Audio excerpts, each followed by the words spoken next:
ابو بکر و عمر نے عرض کی اے ہادی دوران، ہمارے مال جان اولاد سب اسلام پر قربان، غلامان محمد جان دینے سے نہیں ڈرتے، یہ سر کٹ جائے یا رہ جائے کچھ پرواہ نہیں کرتے۔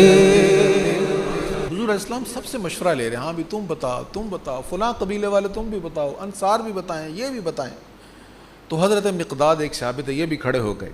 اب انہوں نے کس انداز میں عرض کی؟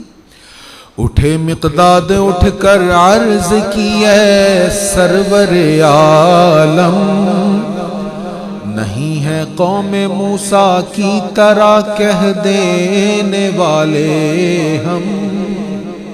وہ قوم عمالقہ سے جنگ کرنی تھی نا، تو موسیٰ علیہ السلام نے جب کہا چلو جنگ کرنے کے لیے جاتے ہیں، تو وہ لوگ بیٹھ کے کہنے لگے ہم تو نہیں جائیں گے، آپ جانیں، آپ کا رب جانے، ہم نے نہیں جانا۔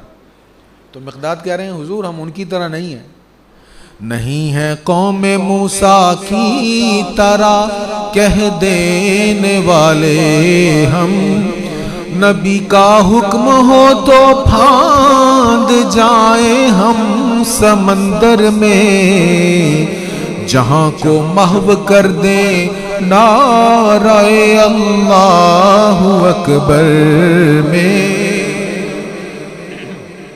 عالم کیا تھا؟ اسباب کتنے تھے، وسائل کتنے تھے؟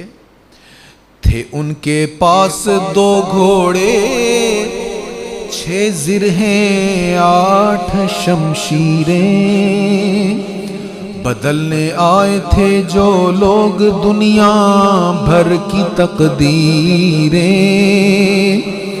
نہ تیغ و تیر پر تکیا، نہ خنجر پر، نہ بھالے پر، بھروسہ تھا تو ایک سادہ سی کالی کملی والے پر۔ یہ لشکر ساری دنیا سے انوکھا تھا، نرالا تھا، کہ اس لشکر کا افسر ایک کالی کملی والا تھا۔